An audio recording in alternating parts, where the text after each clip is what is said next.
Hello everyone, welcome to yet another session of weekly roundup. Myself Nilesh and I will be taking this session. So with all new energy, we'll start this session. In this session, we'll cover important development of the last week. So before we start today's session, let us see which will be the news which we'll cover in this session. In this session, we'll cover 5 main news, then 6 quick updates and 1 personality news. In main news, first main news is regarding the Public Examinations Prevention of Unfair Means Amendment Bill 2026, which has been passed by the Parliament recently. Then second main news is regarding the Sarnath, which is ancient Buddhist site, and it is inscribed on the UNESCO's World Heritage List now. Then third main news is regarding India's R&D spending, which have crossed 0.08% of the GDP for the first time since the 2010. And then fourth main news is regarding the study on Pollens, which have helped to trace the decline of the Harappan civilization. And last main news will be regarding the Samudra Manthan scheme, which have been approved by the cabinet recently. In personality in news, we will cover Chandrasekhar Azad. So without wasting any time, let us dive into the first main news of this week. In the first main news, we will cover Examinations Prevention of Unfair Means Amendment Bill 2026, which have been passed by the Parliament recently. As we all know, there were huge protests going on regarding the irregularities in the examination, right? And in this context, this bill is very important. The question can be asked directly regarding its provisions and what is the significance of this bill. So for that purpose, this topic becomes very important. It is part of the paper 2, that is government policies and intervention, right? So this is the brief background. Now we'll see the various development regarding this bill. So this bill seeks to amend Public Examination Prevention of Unfair Means Act 2024. So there was already an act which was passed in 2024, but in this new bill or this new act, the provisions have been made more stringent regarding the various malpractices or the various issues in the examination, right? So this is the one thing. We all know there were huge protests by the students in the Delhi and all over India, and government have responded to these protests very positively, right? There were some issues regarding the lathi charge on the students and all those issues, but one of the very important factor here is that the Indian society have reflected its evolution in the very positive manner. That is, the students or the new generation is asking for the reforms in the education field, and this is very transformative than the previous agitation or the political domain where people were asking regarding the other issues, not health or the education. So first time there were huge protests in India regarding the reforms in the education reforms, and that is why this is very important and significant aspect. Then we'll see this bill or this act is aims to enhance the transparency and integrity in public examination system through tougher legal provisions, which we'll see in the course of the discussion, while safeguarding the interest of the students, right? So all these things started when NEET examination paper was leaked, and around 24 lakh students were impacted because of this leak. And this was not a small thing. And also this NEET exam was under the question for various instances. The paper was also leaked back in 2024 also, right? So it was always in question, and this time the issue became more stringent. So this is the one thing. Also, Prime Minister have announced the constitution of the 6-member high-powered task force to be headed by the Nandan Nilekani, and he was also head of the Aadhaar ecosystem, that is UDAI, right? So he have already had a very important task in the government of India, and this task force will recommend steps to make the country's examination system leak proof and the technology driven. So this is the one of the thing. Then please understand, government have taken other steps also, such as national testing agencies. Many officials have been dismissed from their jobs or their appointments, and then Union Education Minister have also resigned. So these are the some of the steps taken by the government. We'll see what are the other steps which needed to be taken in the examination system to change it for the good, right? So before we go there, we'll see the key highlights of the bill which have been passed by the parliament. So please see the key highlights of the bill. The first key highlight is regarding the all investigation conducted by any like local police or the central investigation agencies or even the special task force have to be concluded within the 60 days. So there is specific timeline for the conducting the various investigations, and no matter which agency is conducting it, it has to be conducted in 60 days. Then state have to establish special fast track courts in consultation with the Chief Justice of respective high courts, and that will help in completing the trial and deliver the judgments within 3 months and ensure the swift disposable of examination related cases. So the cases will be disposed of within 3 months. That is the second timeline.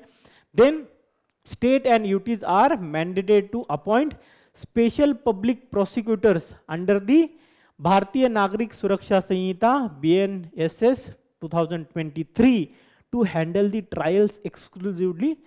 So this is also very important provision which have been made, and there have been stricter penalties which was there in the 2024 Act, but these penalties have been made more strict. So we'll see which are those penalties and what are the new provisions of those penalties. So firstly, the imprisonment and the fine escalated to 5 to 10 years jail with the fine up to 50 lakh rupees, right? So this is the one thing, that the punishment will be stringent and it will be even for the 10 years imprisonment, right? Then if such kind of act is organized crime means various peoples are involved in the organized manner to do such type of crimes, such as leak of the paper, then minimum punishment of the 7 years imprisonment and fine up to 10 crore rupees. So this have been also increased, and then service provider fines up to 1 crore has been hiked to up to 5 crores. So this is also very important provision, right? And period during which they can be barred from conducting the public examinations has been doubled from 4 years to 8 years. So these are the various provisions made, and it is very important to remember these provisions. The question can directly ask what are the new provisions made in the Act and what are the various initiatives taken by the government to enhance the examination system for its transparency and accountability. So these are the various issues which have been there and various key highlights of the bill. I hope it is clear to you. Now we'll see what was the need for the examination reforms. So as we already know that to restore the credibility of the examination system and stop paper leaks and ensure fairness, such as NEET paper 2026 which was leaked, and this NEET paper was leaked previously also. So this was the one of the thing to instill the credibility in the examination system. Then reduce the coaching culture, such as various coaching institutes are there in Kota, Karol Bagh and Delhi, right? So these coaching institutes are actually thriving on the fear of the students, and there is no any concrete step taken by the government, and that is why these coaching industries are taking benefits of it. Then in rote learning, so shift competency based assessment. What is the rote learning? So rote learning is just mugging of the things without the practical knowledge. Let's for example take the example of making tea. If you are aware of how to make tea just by reading the book, then it is very difficult to practically make the tea, because the practical difficulties are very much different than the what you actually learn in the paper.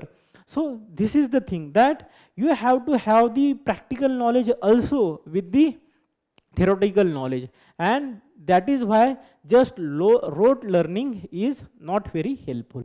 And then improve the learning outcome to promote critical thinking and problem solving. So these are the some of the issues. Also there was a problem of student not believing the system, right? Because there were same things which were happening again and again, such as NEET papers were leaked multiple times, and it was not good for the democracy, because the youth, which will be the part of the democracy, is not actually believing the democratic processes, right? And that is why it was very important to take stringent steps, and also to have the fair competition for the all stratas of the student, and get the best brains in the institution which will serve the nation for next generation. And that is why the reforms were very much important, right? I hope it is clear to you. Now we'll see the question asked regarding it in the UPSC in the previous years. Please see this question. Which of the following provisions of the Constitution does India have a bearing on the education? So firstly, directive principle of the state policy, right? Then rural and urban local bodies, then 5th schedule, then 6th schedule, then 7th schedule, right? So the 7th schedule actually have the education, and it is in the concurrent list, and also there are various provisions which are there with the center and also with the states. So it is also true. Then 5th schedule and 6th schedule, it is specially for the states, such as for the 6th schedule, Assam, Meghalaya, Tripura and Manipur. So these state and other state except than these states also have the responsibility to have the education in those specific areas, right? Then rural and urban local bodies, schedule 11 and 12 also have the provision of the education at the local level, and the DPSP also talks about the education, right? So the answer is D, 1, 2, 3, 4 and 5. Then see this question, how have digital initiatives in the India contributed to the functioning of the education system in country? Elaborate on your answer. So you have to give the various steps taken in the digital initiatives and how they have actually helped in the education overall. So you can write the answer. Please also remember that there have been various recommendation and various committees also previously to have the various reforms in the education, such as K. Radhakrishnan committee or task force in 2024. When there was paper leak in 2024, then the K. Radhakrishnan committee was there, and it suggested around 101 reforms in various domains, such as technology, legal domain, administrative domain, right? Then logistic and system overhaul. So in technology domain, they have suggested some of the reforms such as cryptography can be used for the paper so that papers will not be very easy to get leaked. Then what are the legal domain? So stringent provisions which have been now incorporated. Then what are the administrative steps? So they are suggesting that instead of the national testing agency, state boards can empowered, and there can be various examinations at the state levels also. Also there can be a JEE model. In JEE main examination there will be various examinations, and the candidate can have the best 2 or 3 examinations which will be considered as their final marks. So such model can be adopted. Then in logistics, then there can be use of the technology, and also in system overall, where there will be less importance of the one-day exams, and there will be a constant evaluations of the student to get the best brains in the system. So such kind of reforms and initiative can be implemented. So these are the 5 things which you should remember and try to write in the examination if question is asked. So this is all about this topic. Now we'll see the next topic. What is the next news? So the next news is regarding the Sarnath. So the important Buddhist site Sarnath have been inscribed on the UNESCO World Heritage List. In this topic we'll see what are the various criteria for the anything which have to go in the World Heritage List, and this topic becomes very important for the GS paper 1, that is the Indian culture. So let us dive into this topic. So as we already seen the development, the Sarnath have been in the World Heritage Site list now, and with this inscription India now have the 45 World Heritage Sites in India, right? And India ranks 6th globally and 2nd in Asia Pacific region for the most number of sites in the World Heritage Sites. So it is your duty or your task to write which are the countries or which are the countries in the Asia Pacific which is in the top, and also which is the country in the world which is on the top in the World Heritage Site list, right? So this is your task. Then Archaeological Survey of India is the nodal agency of all World Heritage related matters in the country, right? So this is about the development.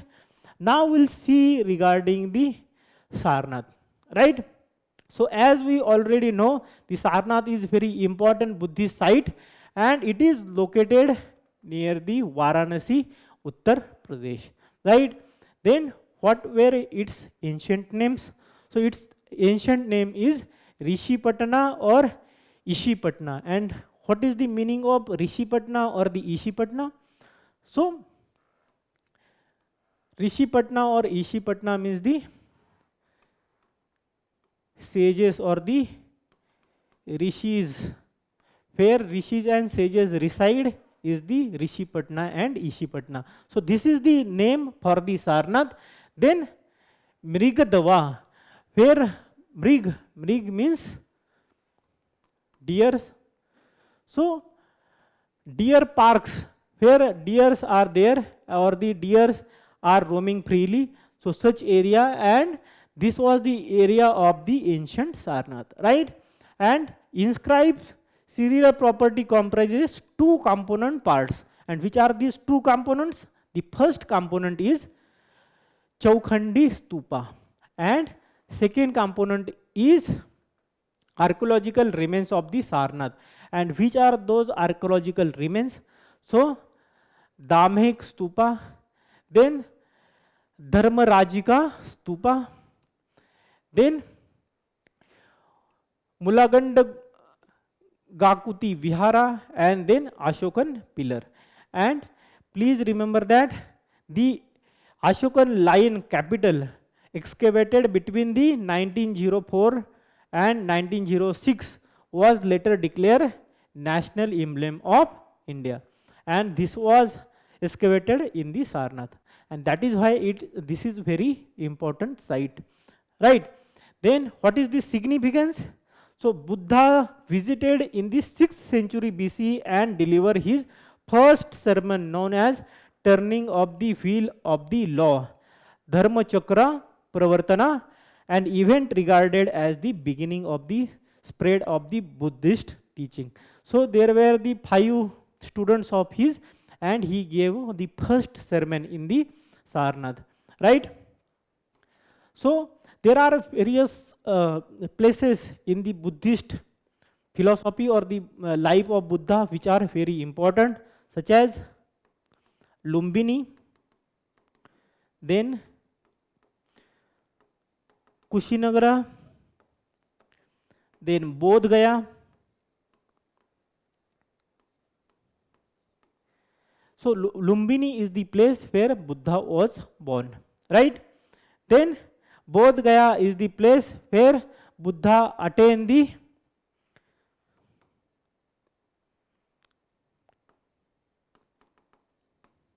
enlightenment, and Kushinagara is the place where Buddha died, right? So these are the some of the important places in the life of Buddha. Please remember these things. And then Sarnath, where he gave his first sermon, right? So this is all about the Sarnath. Now we'll see about the UNESCO's World Heritage List, right? So it includes 1248 properties forming the part of cultural, natural and heritage sites, right? These includes 972 cultural sites, then 232 natural sites and 41 mixed properties in the 170 state parties of the UNESCO, right?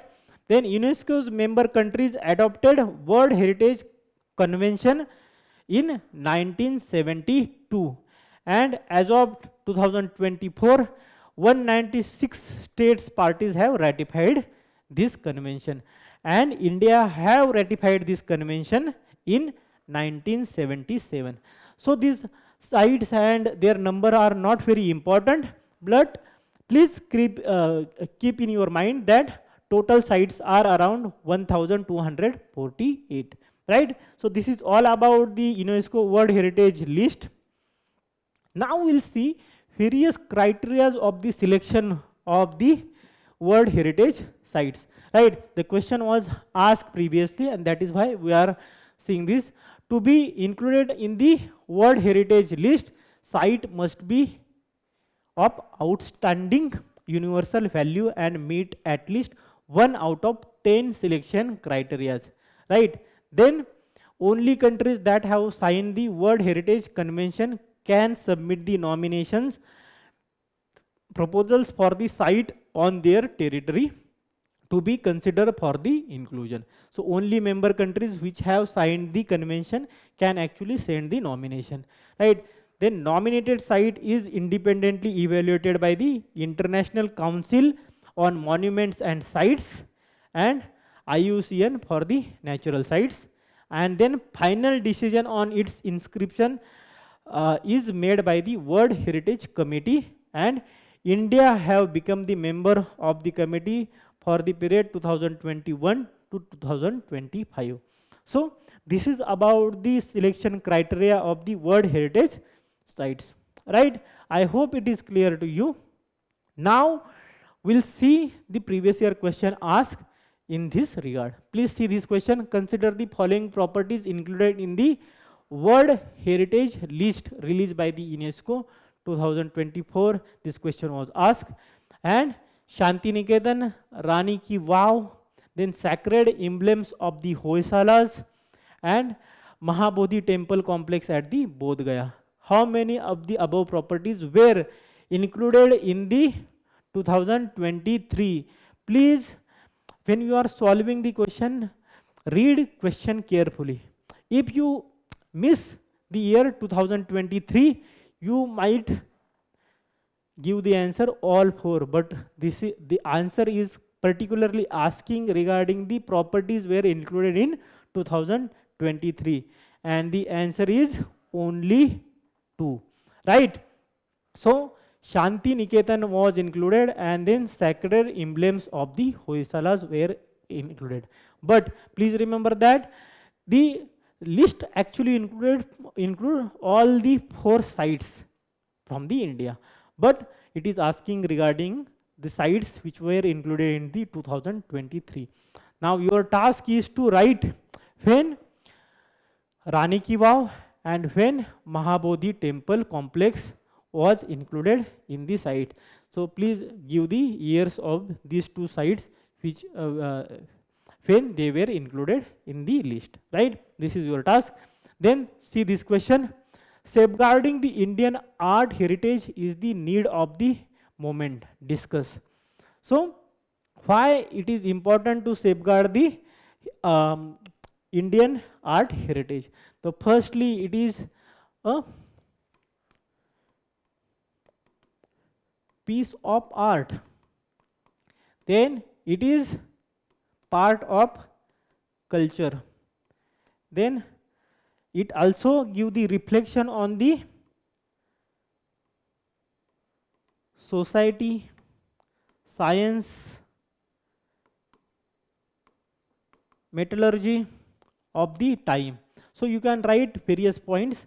Also here your task is to write which are the provisions given in the Indian Constitution which he is asking about the safeguarding the Indian art and heritage, right? So you have to write the provisions which are there in the Indian Constitution regarding this safeguarding of the Indian heritage, right? This is your task.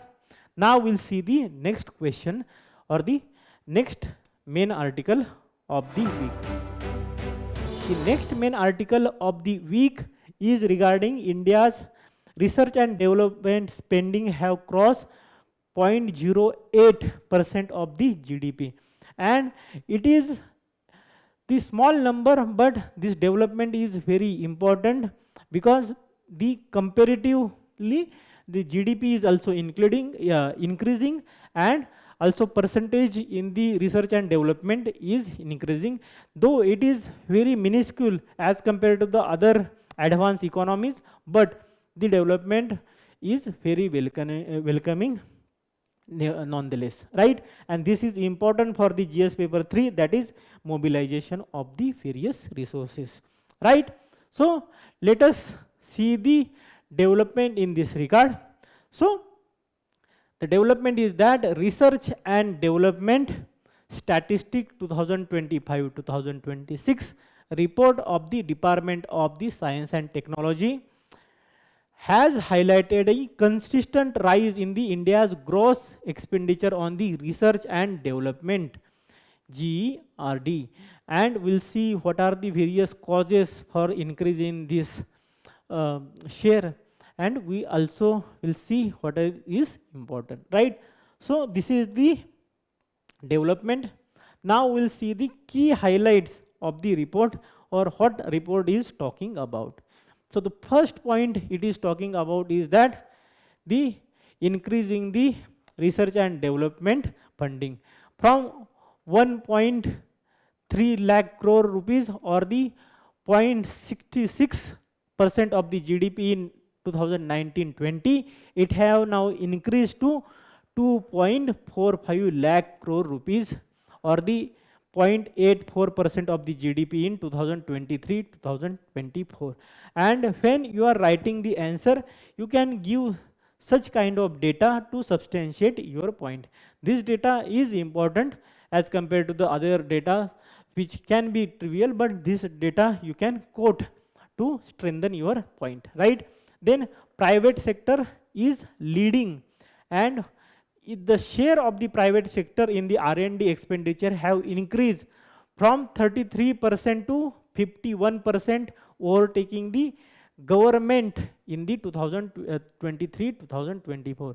And government share have actually decline, reducing from 66% to 48% in 2023-2024 as compared to 2019-20, right? Then the higher education contribution have also increased from 7.5% to 12.6% of the total R&D expenditure, and public sector enterprise contribution remained broadly stable at around 4%. So these are the some of the facts which are very important and you can directly quote in the examination or your answer, right? This is the one thing.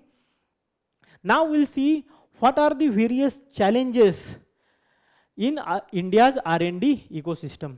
Please remember that some of the countries such as South Korea have the expenditure of around 4% of their GDP, right?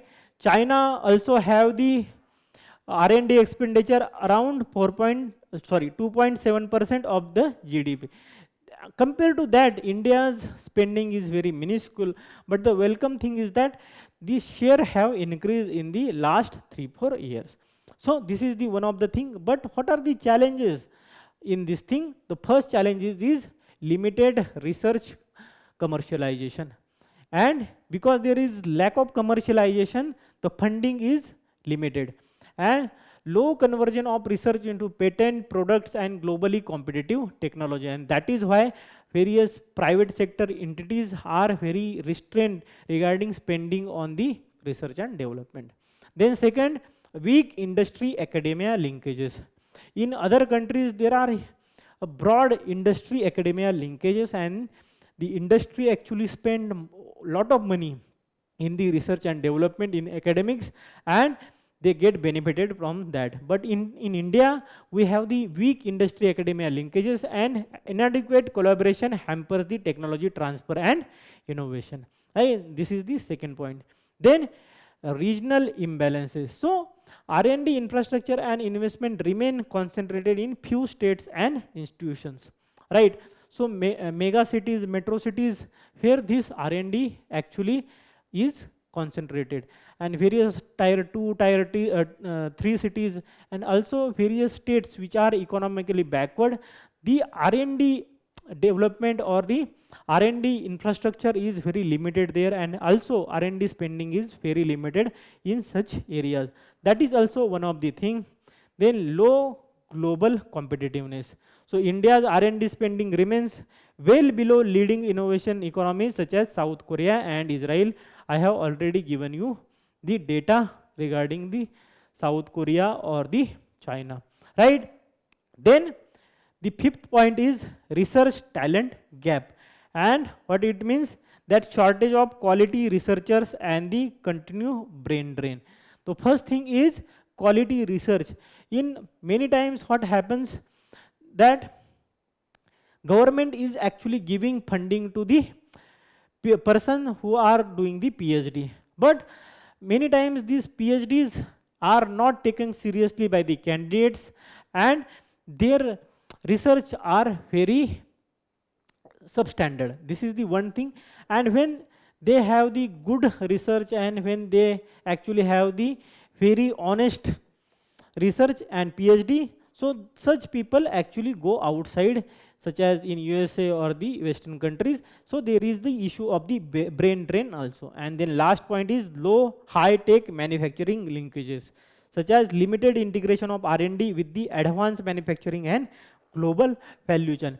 And what happens, so people actually, when invent something, they go outside and sell their patents to the other countries, because there is very lack of opportunities to develop new products or the new things in the Indian market because of the low high-tech manufacturing linkages. So these are the some of the challenges in India's R&D ecosystem. Now we'll see the reasons for the rise in the R&D spending in India recently. So government have taken various steps, various schemes have been launched by the government.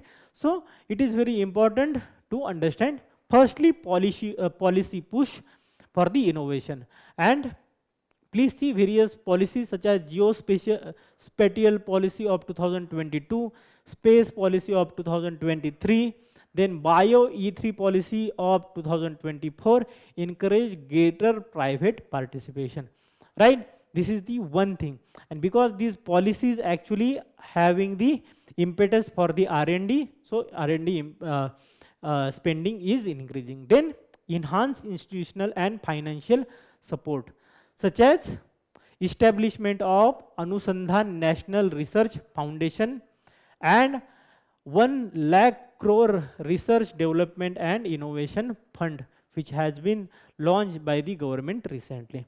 This is also very welcoming step. Then strengthen public private partnerships. So PPP models are there, such as technology hubs and collaborative research under the national missions foster industry academia collaboration. But still there is need to work on this thing. And then thriving startups and innovation ecosystem. So programs like Nidhi, then Birak, then IDEX, and then Tide 2 accelerated the indigenous innovation and technology commercialization.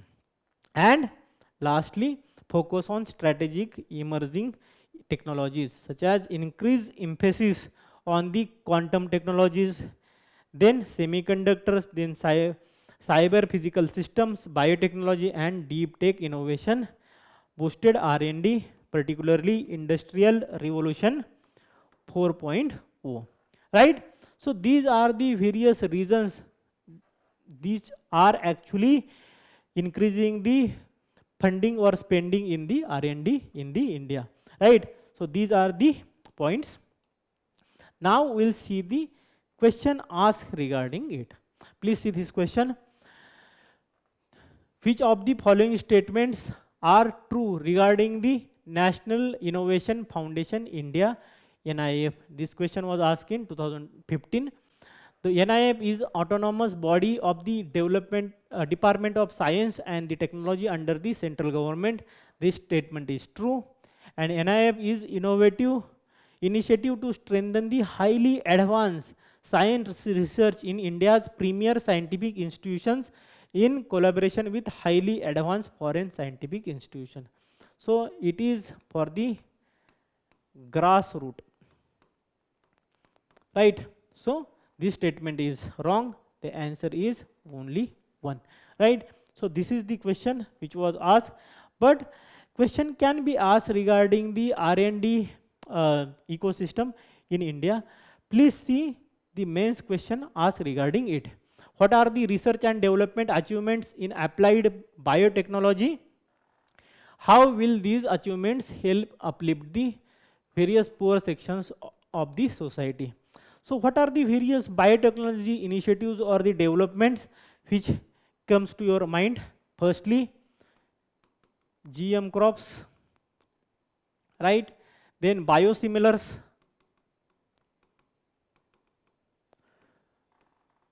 biomedicines, right? So GM crops, biosimilar, biomedicine, then food fortification,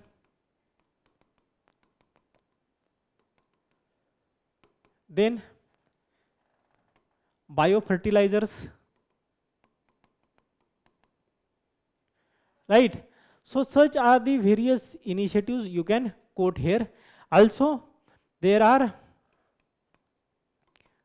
bioremediation in pollution control and other things.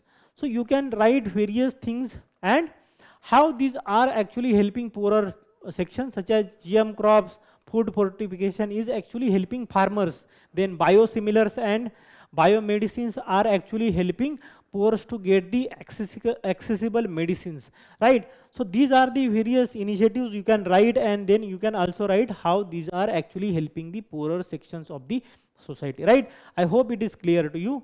Then see this question.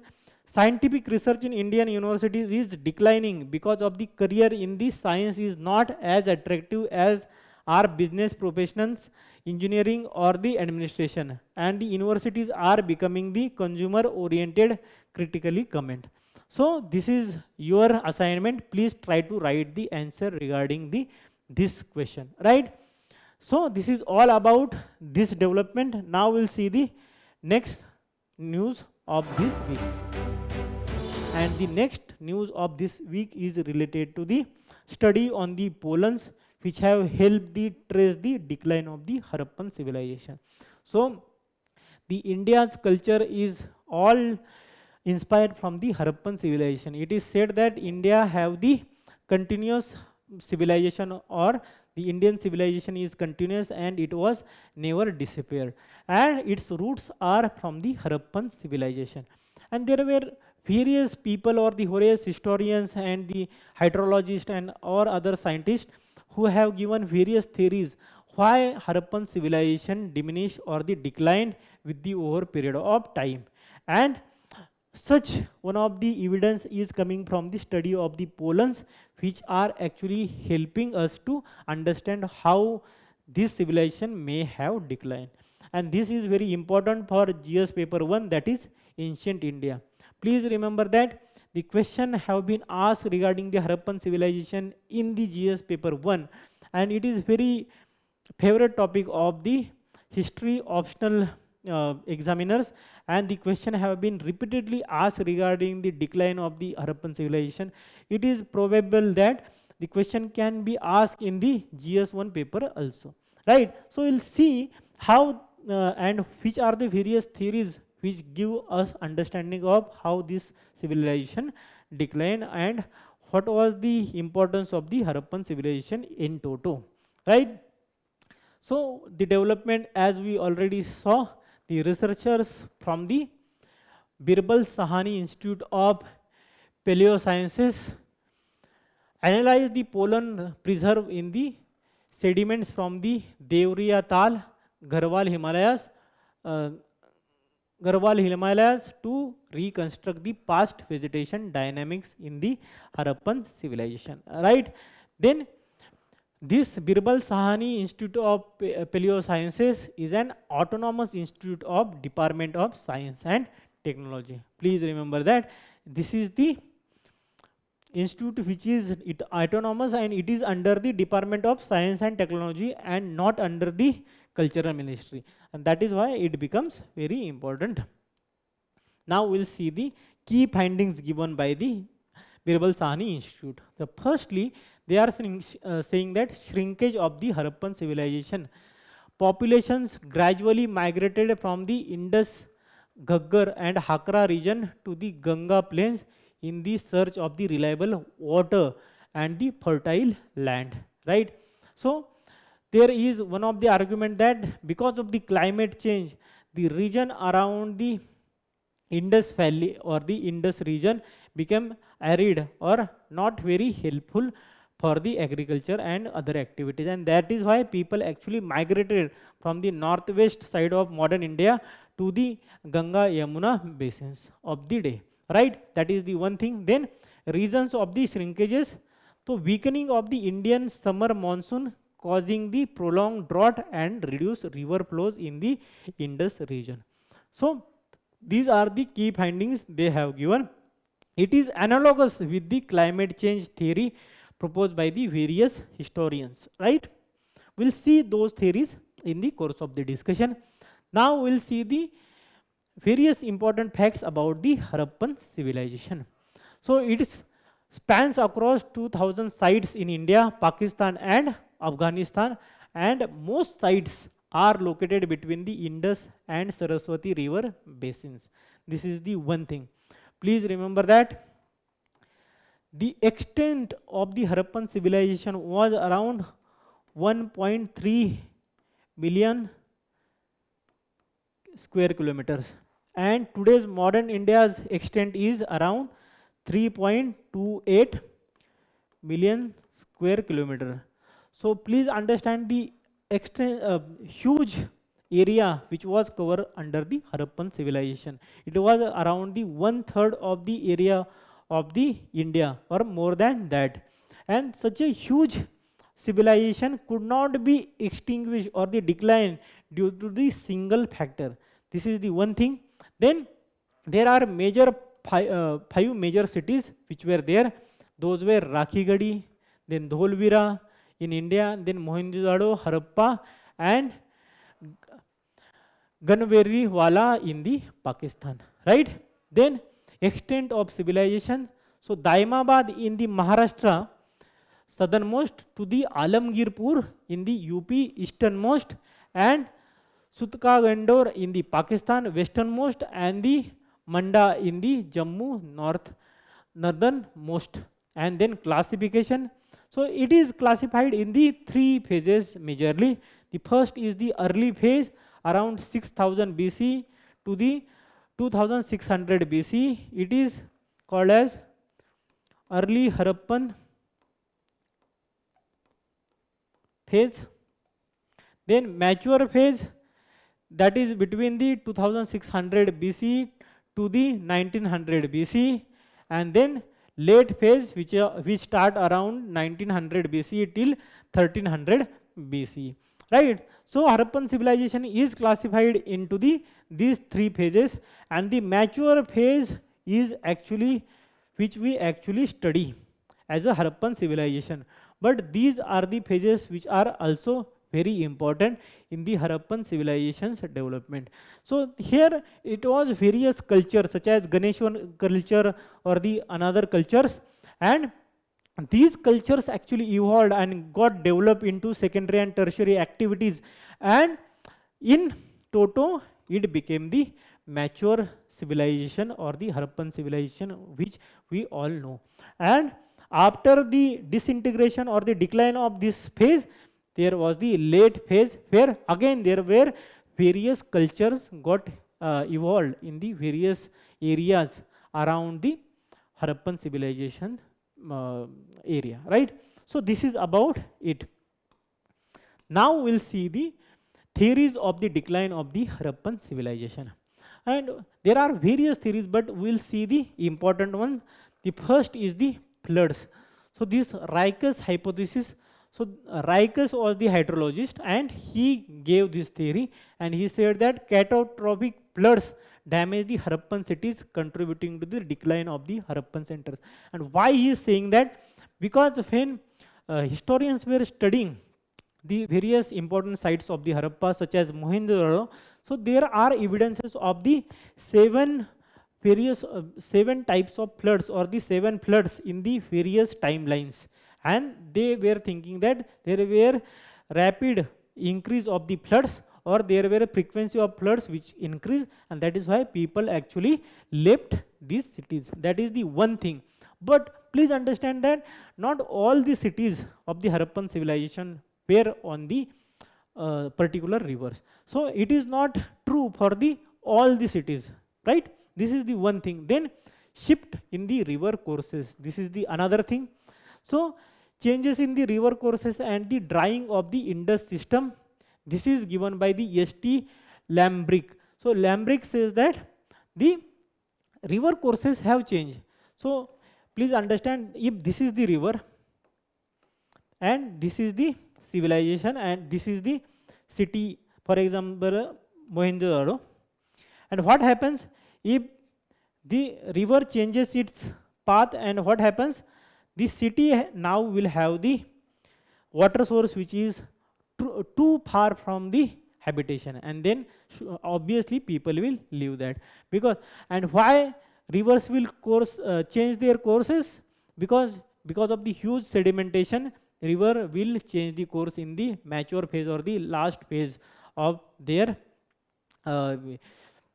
course, right? This is the young phase.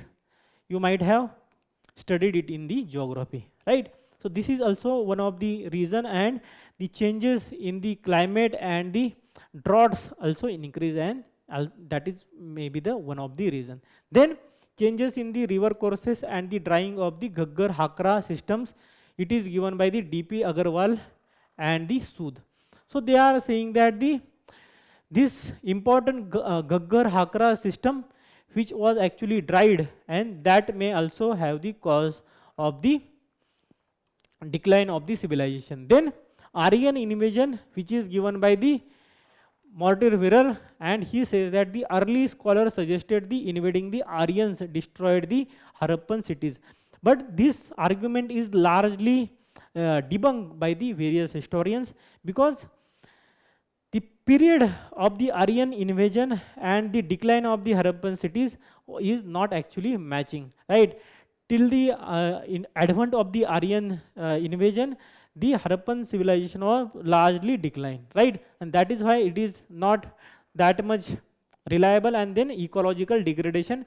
So Peer Service talks about the over-exploitation of the forests and agricultural land led to the environmental degradation and the declining productivity. Also, there are other historians also, such as Shirin Bhatnagar,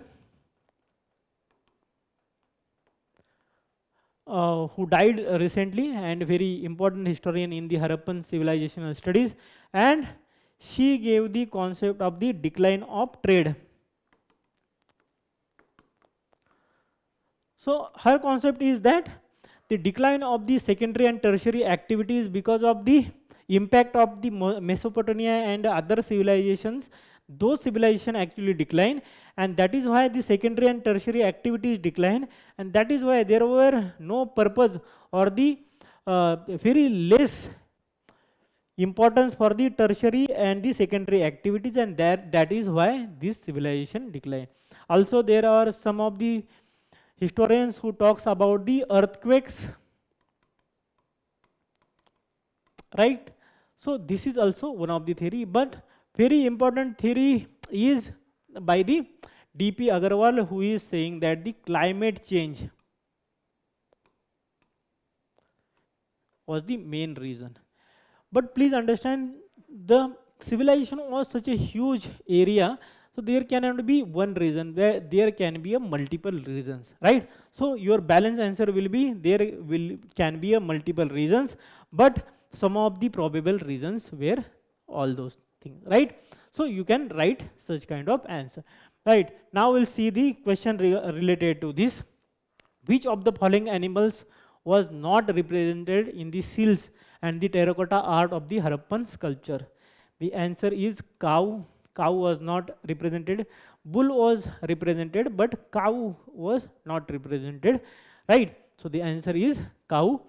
Then please write that in which culture or in which phase the cow was very important, right? So please write the answer in the comment section.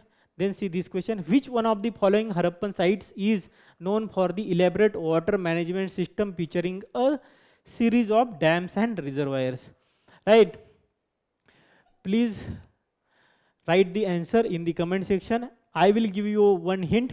This place or this site is in Gujarat, right? So give the answer in the comment section. Then see this question: the ancient civilization in the Indian subcontinent differed from those in the Egypt, Mesopotamia and the Greece in its culture and the traditions have been preserved without the breakdown to the present day comment. So there are various traditions such as religion, weights, beliefs. Many things have been preserved or the state continue in the today's state, such as religion. There was the Pashupatinath. We are also worshipping the Bhagwan Shiva even today. Then weight system was there, which was in the 16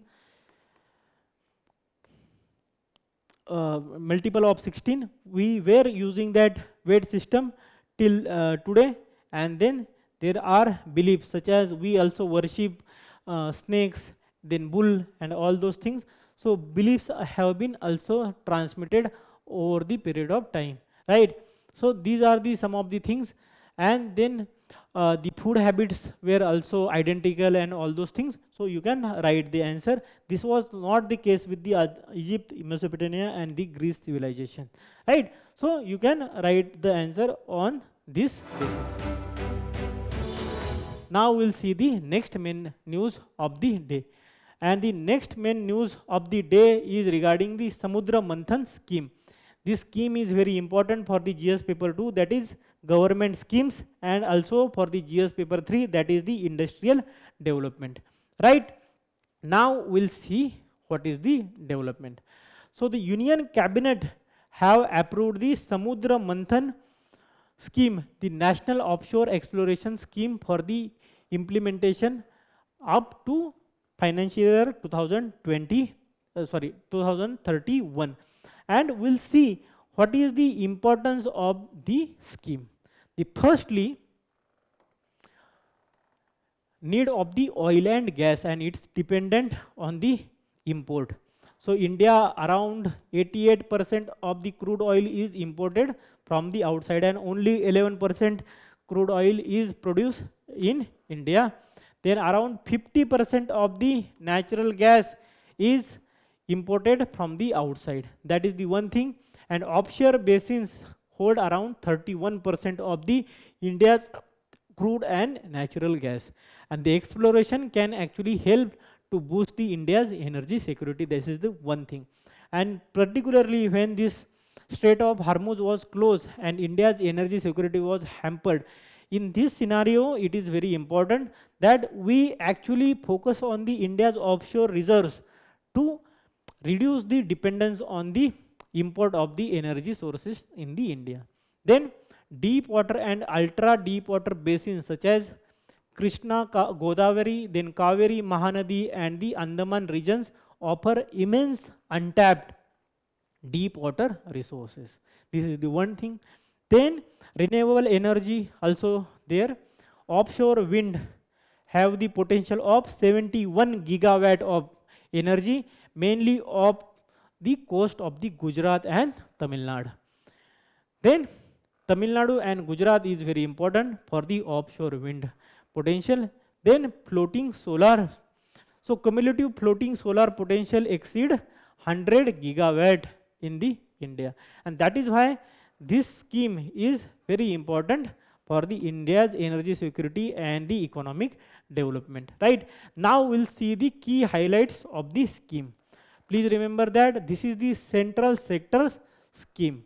Then which is the ministry? Ministry of the Petroleum and Natural Gas, and financial outlay of 8400 crore rupees, and allocated for the ultra deep water. Please remember this term, ultra deep water and frontier basin drilling infrastructure.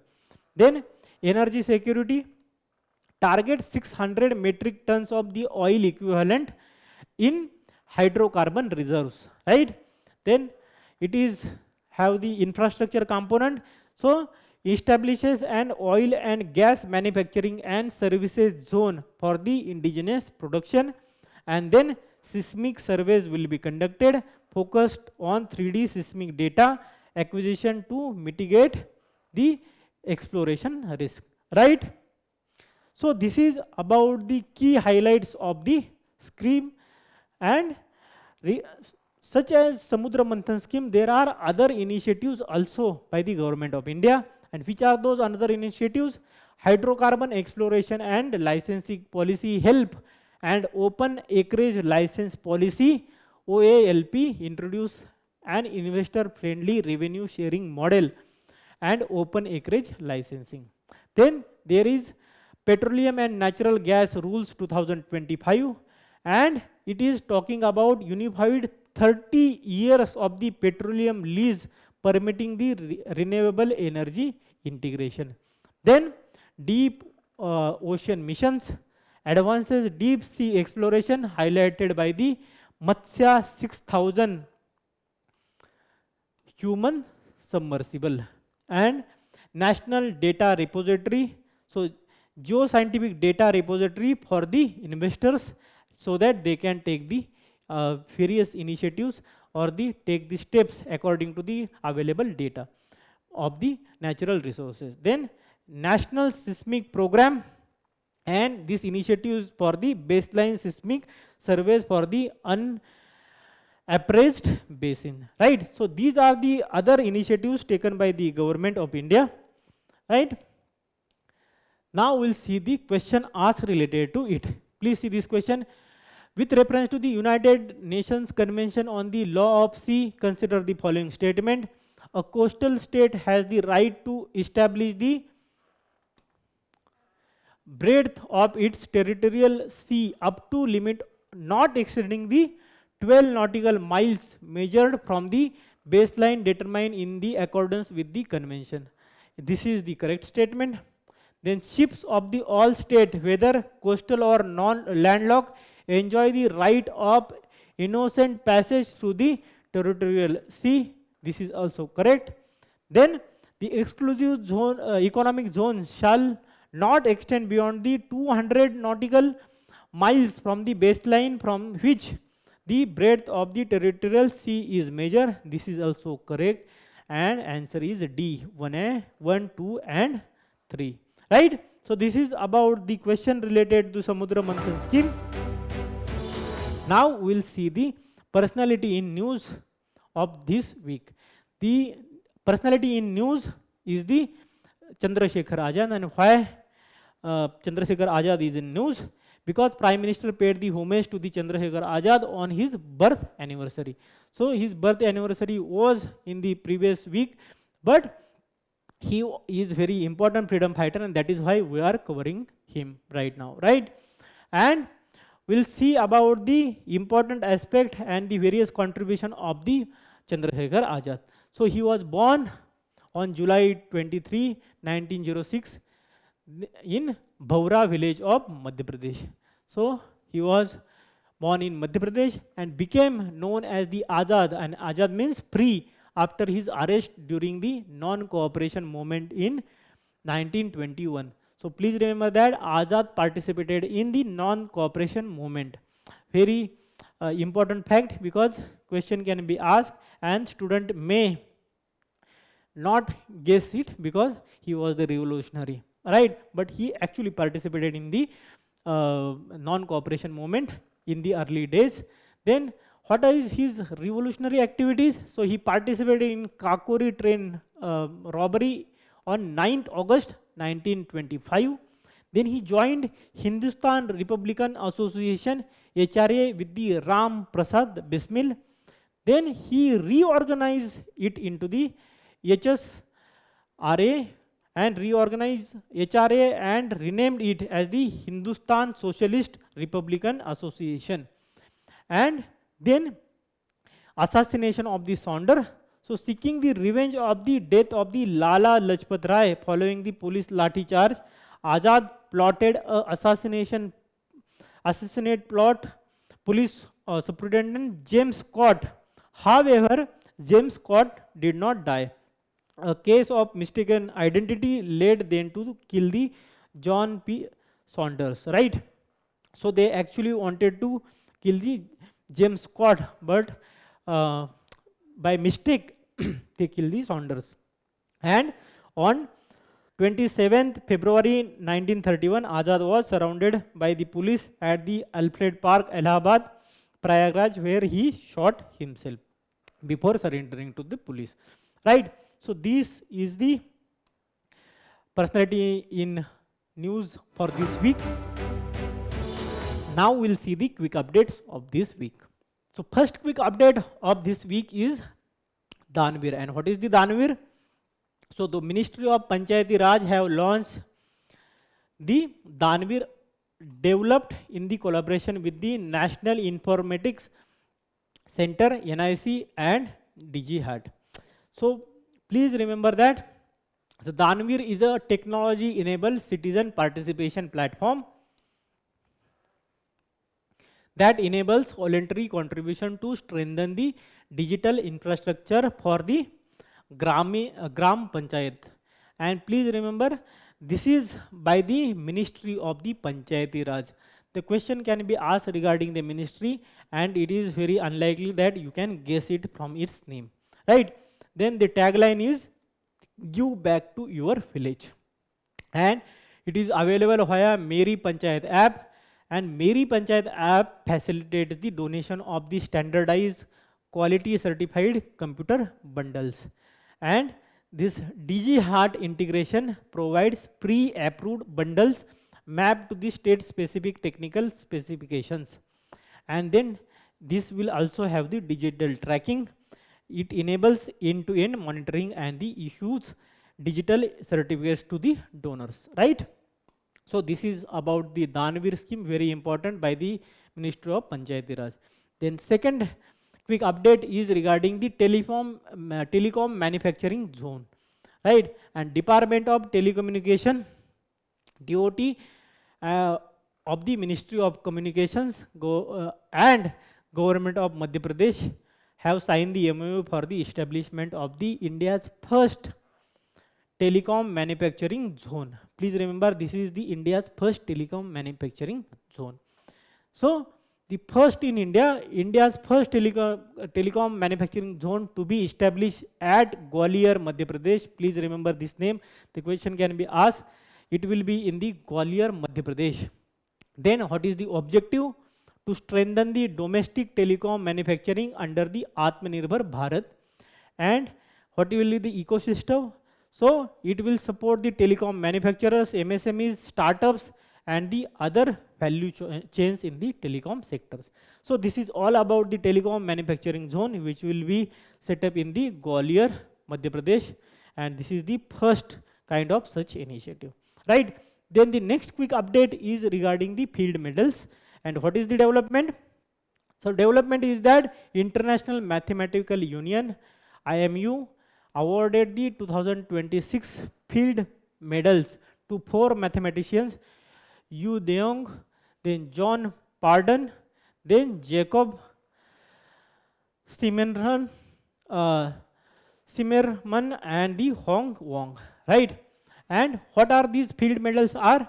So these are awarded by the International Mathematics Union at the International Congress of the Mathematicians, right? And India's Akshay Venkatesh in 2018 for the number theory have been got this medal, right? Then frequency, so it awarded once every 4 years. And what is the eligibility? So mathematician below the age of 40 years can be awarded, right? And awardees are given 2 to 4 mathematicians each cycle. So it is given generally to 2 to 4 mathematicians in a cycle, and it is in the 4 years, right? And the history, it is established by the John Charles Fields, first awarded in 1936. So these are the field medals. Now we'll see the next quick update, and the next quick update is regarding the polymer money or the plastic currency, right? So RBI will be conducting the trials for the Rs 10 and ₹20 plastic notes with the plan to issue them along with the paper banknotes. So paper banknotes will be also there, right? They are manufactured from the specialized synthetic polymer called bioaxially oriented polypropylene, which is recyclable. Very important, it is recyclable. And what is the significance over the paper notes? Obviously lifespan will be significantly higher, leading to the fewer plastic notes needed, because the new paper notes are needed because they are actually degrading very fast and they will be discarded, and that is why to replace them you have to print new notes. So this will be reducing the printing, distribution, and the destroying cost. Even through the making them is costlier than the paper notes. So manufacturing is little costly, but their lifespan will also be very long, right? Then they also have the security advantage. It can reduce the counterfeit notes. And what is the global status? So firstly, it was issued by the Australia in 1988, used in more than 50 countries today.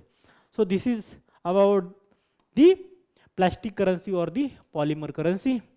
The next quick update is regarding the Himalayan Chandra telescope. Very important question can be asked. So development is that Himalayan Chandra telescope has successfully completed 25 years of operation, right? Now we'll see about the Himalayan Chandra telescope. Where is it located? It is located in the Indian Astronomical Observatory IAO, Hanle, Ladakh at 4,500 meters on the Mount Saraswati. Right? Very important this information. And name after the Nobel laureate Subramaniam Chandrasekhar. Right?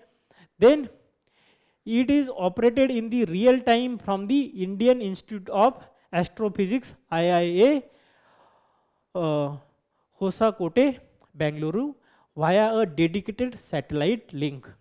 Then cold desert site with minimal light pollution and 250 plus clear night sky annually help it to give the better reading than anywhere else. And the spectrum, it is observed in the optical and the near infrared wavelength. So this is about the Himalayan Chandra telescope. Now we'll see the next quick update, and next quick update is regarding the International Criminal Court ICC. What is the development? Development is that the Chad have recently announced its withdrawal from the ICC, criticizing the body's limited and uneven effectiveness concerning the African nations. Right? So we'll see about the International Criminal Court. What is the genesis of the court? So it is established by the Rome Statute in 1998, officially became the operational in 2002, where its headquarters, it is in Hague, Netherlands, and there are 18 judges who serve for the 9 years non-renewable terms. So their terms are non-renewable, right? Then what is the mandate? So first court with the authority to hold individuals criminally accountable for the genocides, war crimes, then crimes against humanity and the aggression, right? And member states are treaty obliged to arrest person under the ICC warrants. So it is mandatory for the ICC member countries only. Then what is the principle? Functions on the principle of complementarity, then intervening only when the national jurisdictions are unwilling or unable to prosecute, right? And what is the India stance? So India is not a state party to the Rome Statute. Please remember that India is not party of the ICC, right?